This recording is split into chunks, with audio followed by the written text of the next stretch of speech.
Hello students, welcome to 24/7 বেঙ্গলির official YouTube channel. আমি তোমাদের দীপাঞ্জন স্যার। আজকে একটা খুব গুরুত্বপূর্ণ বিষয় নিয়ে আলোচনায় যাব।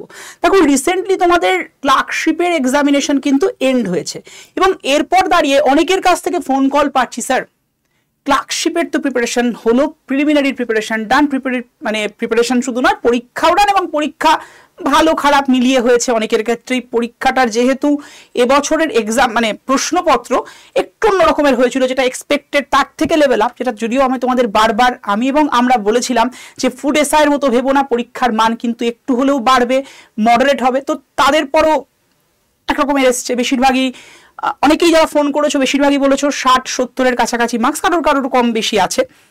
তো যাদের আমি বলবো 70-এর উপরে মার্কস আছে তাদের মেন্সের প্রস্তুতি শুরু করবে না করবে না। যাদের 60-এর উপরে মার্কস আছে, স্যার শুরু করব কি করবো না, বারবার প্রশ্ন এসছে, স্যার 50 পেয়েছি শুরু করব কি করব না। দেখো, এখানে কতগুলো লজিক্যাল জায়গা তোমাকে ভাবতে হবে। গত বছর লাস্ট ইয়ার যখন ক্লার্কশিপ হলো, সেখানে আমি ইউআরদের শুধুমাত্র ইয়েটার কথা বলছি, কাট অফ মার্কসের কথা বলছি। কাট অফ এসেছিল 65। যদি আমি দেখি সে বছর পরীক্ষার্থী এবছরের মতোই কিন্তু ছিল প্রায়।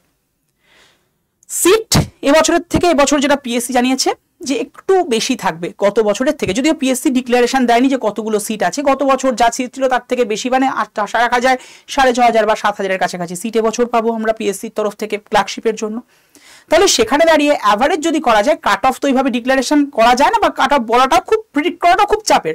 জেনারেলি অনেক সার্কামস্টেন্সের উপরে ডিপেন্ড করে। অনেক চ্যানেল বা অনেকের হয়তো বলে যে কাট অফ এই হবে ওই হবে, বাট ওইভাবে বলা যায় না। তবে জেনারেলি বলতে পারি সেফ স্কোর যদি বলো, কাট অফ বলাটার থেকে সেফ স্কোর বলাটা ভালো। অলমোস্ট যারা ইউআর আনরিজার্ভ ক্যাটাগরি থেকে বিলং করছে এবং অ্যাবভ 70 বা 65-এর ওপরই পেয়েছো, কারণ এবছরের প্রশ্নের মান গত বছরের থেকে কিন্তু অনেকটাই হাই। সো সেই অ্যাকর্ডিং আমি যদি দেখা যায়, এবছর কিন্তু এক্সপেক্টেড যে গত বছরের থেকেও কাট অফটা আরো কমবে, লাইক 60 বা ইউআরদের ক্ষেত্রেই বলছি 55 হবে। তাহলে বুঝে নাও বাকিগুলোর ক্ষেত্রে, বাকিদের ক্ষেত্রে এসটি এসসি ওবিসিদের ক্ষেত্রে আরো সেটা কমবে।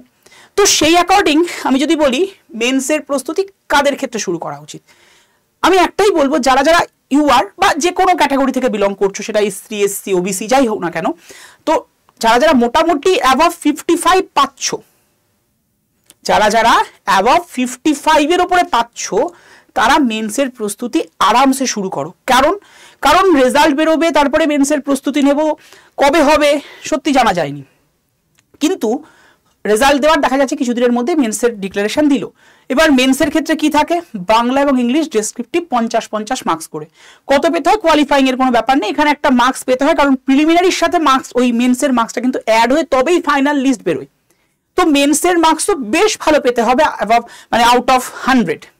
এবং এই ভালো পাওয়ার জন্য কতগুলো পয়েন্টকে তোমার মাথায় রাখতে হবে। বাংলা ইংলিশের প্রিপারেশন তোমরা যারা সাহিত্যের ক্ষেত্রে করেছো, লিটারেচার সাবজেক্ট, তো এখানে কিন্তু সাহিত্যটা মেন ব্যাপার নয়, কারণ কম্পিটিটিভের ক্ষেত্রে সাহিত্য থেকেও মেন ফোকাস করা হয় তুমি কতটা ডেটাকে বেস করে তোমার আনসার করছো এই বাংলা ইংলিশের রাইটিং এর ক্ষেত্রে।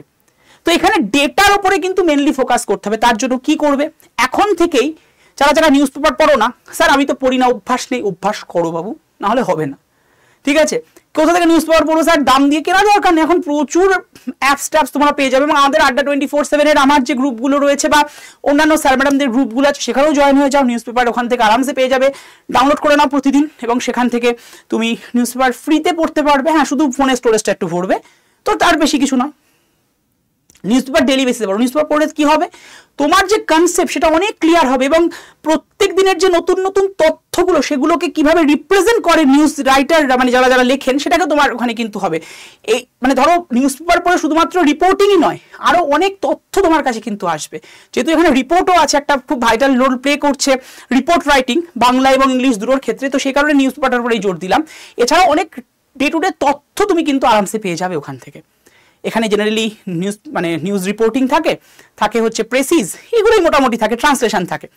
তো এর জন্য তোমাকে কিন্তু একটু ডে টু ডে চেষ্টা করো শব্দের সাথে পরিচিত হওয়ার, বিভিন্ন রকমের ইংলিশ শব্দের সাথে, কারণ ট্রান্সলেশন বুঝতে পারছো বাংলার ক্ষেত্রে থাকবে, যদিও বাংলা শুধু নয়, বাংলা মানে তোমার নেপালি, উর্দু এরকম ভাষাগুলো থাকে। তো সেখানে দাঁড়িয়ে ট্রান্সলেশনটা কিন্তু ইংলিশে থাকবে। আবার ইংলিশ যে পেপারটা সেখানে ইংলিশ টু বাংলা থাকবে। তো দুটোর ক্ষেত্রে ইংলিশের একটা বড় সড়ো প্রবলেম থাকে, এবং বাংলা মিডিয়ামের স্টুডেন্ট এবং আমাদের যারা ওয়েস্ট বেঙ্গল থেকে বিলং করছো তাদের ক্ষেত্রে ইংলিশের একটা বড় সড়ো বেরিয়ার, বড় সড়ো অবস্টাকেল তোমরা ফেস করো।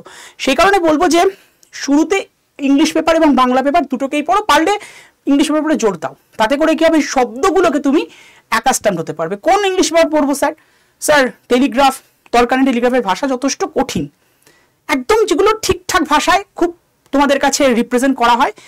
যদি হিন্দু পাও খুব ভালো, হিন্দি ভাষাটা কিন্তু হিন্দি ভাষা মানে হিন্দুর যে নিউজ পেপারটা কিন্তু একদম ঠিকঠাক। যদি না পাও কোনো চাপ নেই, তুমি নিউজ পেপার হিসেবে আবার বললাম তুমি অনলাইন প্ল্যাটফর্ম থেকেই পেয়ে যাবে নিউজ পেপার, কোনো টাকা পয়সা দিয়ে কেনার দরকার নেই। টাইমস অফ ইন্ডিয়া পড়ো, বাট স্টেটমেন্ট পড়ো, বাস এনাফ। জাস্ট রেডিটা করো এভাবে, প্রস্তুতি শুরু হোক এভাবে। এবং এর জন্য কত সময় দেবো দেখো, ক্লার্কশিপের জন্যই কেউ পড়েছো এরকম মানে পরীক্ষার্থীর সংখ্যা কম, তোমরা সমস্ত এক্সামসই দাও, সামনে অনেকগুলো এক্সাম, সামনে রেল রয়েছে, এরপরে পিএসসি আবার এক এক করে ডিক্লারেশন দিচ্ছে, আইডিও আসবে বা WBCS এর নোটিফিকেশন খুব শিগগিরই আসবে। তো প্রিপারেশন তো সব কিছুই চলছে। তো এর জন্য কত দেবো, কারণ এটা কিন্তু ওই এক্সামের প্রিপারেশন থেকে একটু হলেও আলাদা, কারণ এখানে তোমাকে রাইটিং এর উপরে জোর দিতে হচ্ছে। আমি বলবো এর জন্য সময় দাও ডেলি বেসিসে, যদি দেখা যায় 1 থেকে 1.5 ঘন্টা, ব্যাস এনাফ। শুরুতেই লেখার থেকে আমি বলবো শুরুতে আগে বোঝো যে কিরম ভাবে লেখা হয়, বিভিন্ন জায়গাগুলোকে দেখো। আজকের দিনে ইউটিউব চ্যানেলেও দেখতে পারো, আজকের দিনে তুমি যে কোনো মানে ধরো গুগল করে দিলে বা ChatGPTর মাধ্যমেও তুমি দেখে নিতে পারো যে কিরকম হতে পারে একটা প্রেসি রাইটিং, বা বিভিন্ন বইপত্র তুমি ফলো করতে পারো। তো আগে আমাদের ক্লাসে বই নিয়ে আলোচনা হয়ে গেছে, সেটা দেখে নিও। আমি আলোচনা করে দিয়েছিলাম কোন কোন বই বেটার হবে বাংলা বা ইংলিশের জন্য। তো সেটা অ্যাকর্ডিং তুমি নিজেকে কিন্তু প্রিপেয়ার করো। তবে আমি বইয়ের থেকে জোর দেবো বিভিন্ন সোর্স লাইক নিউজ পেপার থেকে তুমি পড়া, ওয়ার্ডস কালেকশন করা, কারণ ট্রান্সলেশনের ক্ষেত্রে ভীষণভাবে কাজে লাগে। সেইগুলোকে যদি রেডি করে ফেলতে পারো ভাই, তোমাকে আটকানো সত্যিই চাপের। আর যারা অ্যাবাভ 55 পাচ্ছ তাদের জন্যই এখন থেকে প্রিপারেশন শুরু হোক, আর চোখ বন্ধ করে শুরু হোক। ওকে, তো চলো আপাতত এখানে এন্ড করছি। এরকম আরো ইনফরমেশনে দেখা হচ্ছে নেক্সট দিন। আর হ্যাঁ, আমাদের আইডিওর জন্য কিন্তু একটা ওপেন করা হয়েছে গ্রুপ, যেখানে তোমরা সবাই জয়েন হতে পারো। নাম্বারটা লিখে নাও, মানে ইন্ডাস্ট্রিয়াল ডেভেলপমেন্ট অফিসার PSC তরফ থেকে নেক্সট এক্সাম আসতে চলেছে, এর জন্য একটা ফ্রি গ্রুপ ক্রিয়েট করা, যেখানে আইডিও সংক্রান্ত বিভিন্ন ইনফরমেশন তোমাদেরকে প্রোভাইড করা হচ্ছে। নাম্বারটা লিখে নাও, যারা গ্রুপটা জয়েন হতে পারবে 7908913089, এই নাম্বারে হোয়াটসঅ্যাপ করে একটা হাই লিখে পাঠাও, অটোমেটেড গ্রুপ জয়েন লিংক তোমার কাছে পৌঁছে যাবে। ভালো থেকো, সুস্থ থেকো, অ্যান্ড নিজের মনের জোর বজায় রেখো। সব ভালো হবে, ভালো হতেই হবে যখন তুমি নিজেকে পজিটিভ রাখবে। Thank you.